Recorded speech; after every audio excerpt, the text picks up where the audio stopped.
Ever wondered why, even after what seems like a peaceful day, you feel like you're under a mountain of stress? The secret may lie in daily habits so deeply ingrained in your routine that you don't even realize how they're affecting your mental health. In this video, we're going to uncover 6 seemingly harmless habits that could actually be the major culprits behind your anxiety. Ready for transformative changes? Then keep watching and discover how small actions can significantly improve your quality of life. Habit 6. Lack of me time. In a world that never stops, where we're always rushing around, meeting deadlines, and trying to meet everyone's expectations, it's so easy to forget to stop and look inward, to take care of who really matters, ourselves. I've found myself in this situation many times, constantly rushing until one day I realized I couldn't remember the last time I did something simply because it made me happy, with no other goal than the pleasure of being in that moment. I started to notice that this constant rush was making me more anxious, more stressed, and paradoxically less productive. That's when I decided to change. It might seem silly to some, but taking that time to read a chapter of a book without rush or dedicating a few minutes in the morning to meditate really started to make a difference in my life. For example, I have a friend who found gardening to be his escape valve. 3 times a week he devotes himself to taking care of his plants.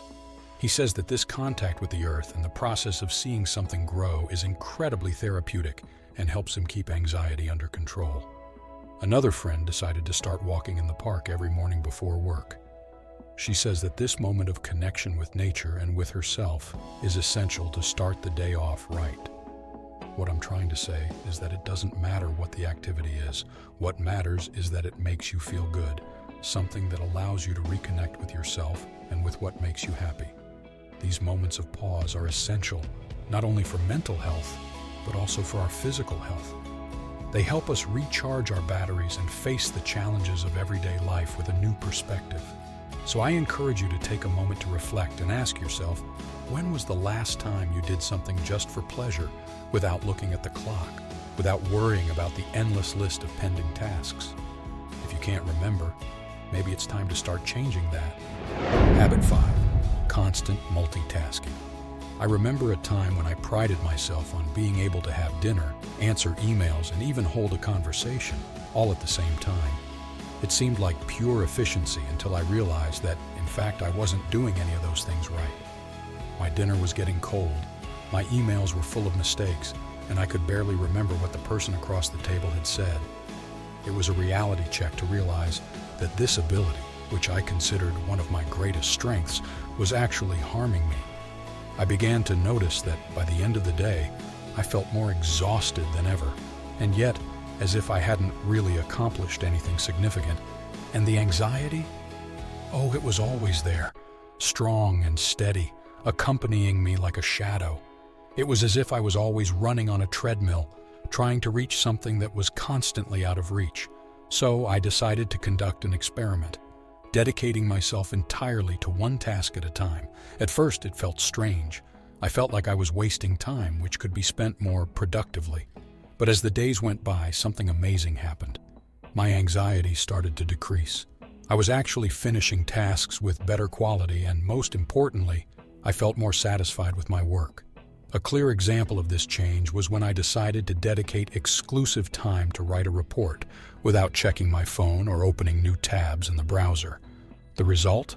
I finished in half the time it would normally take, and with content I truly felt proud of. So here's my advice from friend to friend. Try dedicating yourself to one thing at a time. It may seem counterintuitive at first, especially in a world that values the ability to do a million things at once. But you might be surprised at how much more efficient, calm, and satisfied you can become. Give yourself the gift of mindfulness. Your brain and your heart will thank you. Overcoming habit 4 was one of the most liberating experiences of my life. However, habit 3, many people consider harmless, but it's a real supervillain. Habit 4, emotion suppression. This whole thing about hiding or suppressing emotions, I've been there, you know. I grew up hearing that men don't cry, that showing anger or frustration was a sign of weakness. For a long time, I swallowed down any emotion that wasn't considered positive. But instead of disappearing, these emotions just piled up, creating an emotional time bomb inside of me. I vividly remember one day, after a particularly stressful period at work, when I simply broke down. It was years of bottled up tears, a release of all those emotions I had suppressed. And paradoxically, it was one of the most liberating moments of my life. It was when I realized the burden I was carrying by not allowing my emotions to flow naturally. After that day, I started to open up more, to allow myself to feel. I began writing in a journal, something I never thought I would do. Writing became a way to converse with myself, to understand my feelings and emotions in a way I had never been able to before. I also sought therapy, a safe space where I could explore these emotions without fear of judgment. And you know what's most interesting? By allowing myself to feel, I found that my anxiety decreased. It wasn't a magical solution, of course, but each emotion expressed was like lifting a weight off my shoulders. I started having deeper and more meaningful conversations with friends and family, which only enriched my relationships. So if you're struggling to express your emotions, remember, it's human to feel. Sadness, anger, frustration, all these emotions are valid. Finding healthy ways to express them is not only crucial for your mental health, but can also strengthen your bonds with those around you. Allow yourself to feel, and you'll see how life can become lighter. Habit 3. Not setting boundaries. This conversation about setting boundaries. How I relate. There was a time in my life when I simply couldn't say no. At work, I was the one who always stayed late, who took on extra projects even when my schedule was overflowing. In personal relationships, I was perpetually available, always ready to help, no matter how tired or overwhelmed I was. It seemed noble, but in reality, it was costing me my mental health. The turning point came after complete exhaustion. I just couldn't anymore. That's when I realized that by trying to be everything to everyone, I was losing myself in the process. I began reading about the importance of setting boundaries and realized that it wasn't selfishness, it was self-preservation. Starting to practice this art wasn't easy. The first time I said no at work, my heart raced and I felt guilty for days. But something amazing happened. The sky didn't fall. People understood, and over time they learned to respect my boundaries, which surprisingly led to greater mutual respect in work relationships. In personal relationships, I learned to communicate my boundaries clearly and gently. I explained that although I loved to help, there were times when I needed to take care of myself. And again, people understood. Those who truly cared about me supported this change, and in a way, our relationships became stronger and more authentic. Setting boundaries taught me the value of my own well-being and showed me that it's possible to have healthy, respectful relationships, both at work and in personal life, without sacrificing myself. If you're struggling to set boundaries, remember, starting can be challenging, but each step in that direction is a step towards a more balanced and happy life. Your well-being is worth the effort. The next habit has greatly increased the number of sick people around the world, but habit 1 has silently caused many deaths, so be very careful with it. Habit 2, not exercising. I confess that for a long time this was a neglected area of my life. I always thought I was too busy to exercise, that other tasks were more important. But in reality, I wasn't prioritizing my health. The result? I constantly felt tired, stressed, and yes, anxious. The turning point came when I learned about how physical activity can positively influence not only the body, but especially the mind. I decided to start small. For me, the idea was to make physical activity enjoyable, not an obligation. So I opted for daily walks. At first, it was just 15 minutes a day, but soon I noticed a significant difference in my mood and energy levels. Endorphins really live up to their nickname of happiness hormones. I felt lighter, clearer mentally, and yes, less anxious. Inspired by these initial results, I began exploring other forms of exercise. Yoga became a new passion, not just for the physical aspect, but for the mind-body connection it promotes. The moments of meditation and mindful breathing in each practice became my allies against anxiety. And you know what else? This journey led me to find physical activities that I truly love. I discovered that it's not about signing up for the most expensive gym or forcing yourself to do something you hate. It's about finding what makes you feel good, what brings you joy, and consequently improves your mental health. If you're hesitant to start, my advice is just begin. It doesn't need to be grand, it doesn't need to be perfect, it just needs to be something. A walk, a dance in the living room, anything that makes your heart beat a little faster. You'll be surprised at the positive impact even the smallest amount of physical activity can have on your anxiety and overall well-being. And who knows, maybe you'll find your new passion in the process. Habit 1.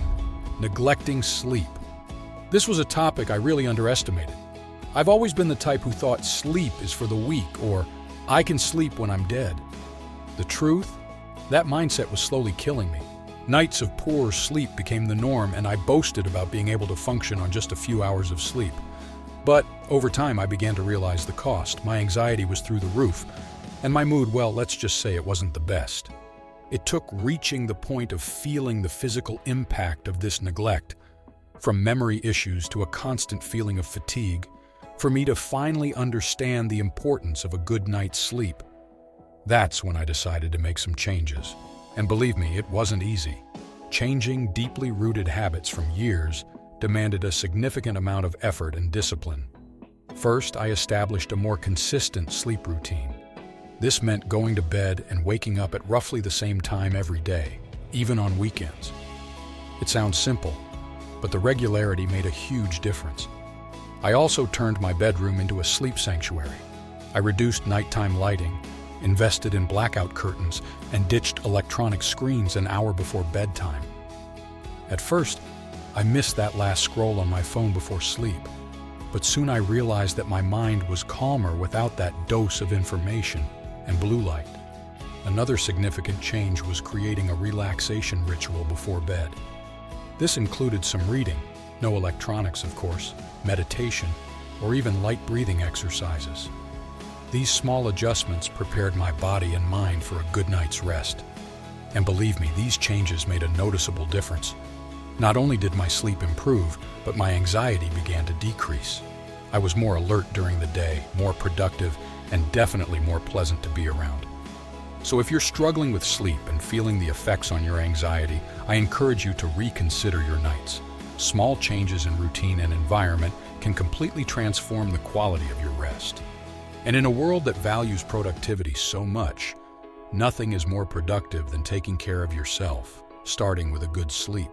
Now that we've explored 6 habits that may be contributing to your anxiety, it's important to remember that the journey to a calmer and healthier life is an ongoing process.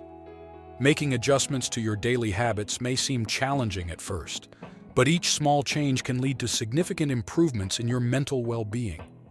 We encourage you to choose 1 or 2 habits to start with and observe how you feel. But we don't stop here. In the next video, we'll delve even deeper into the universe of anxiety and reveal the 7 signs that often go unnoticed in our daily lives. Did you know that small things, those we often ignore or attribute to other factors, can be indicators that your anxiety is trying to get your attention? Join us in the next exploration, where we'll unravel these signs and share tips on how to deal with them. Made it this far? Here's a reason to keep following us. And if you found this video helpful, share it with someone you think could also benefit from this information.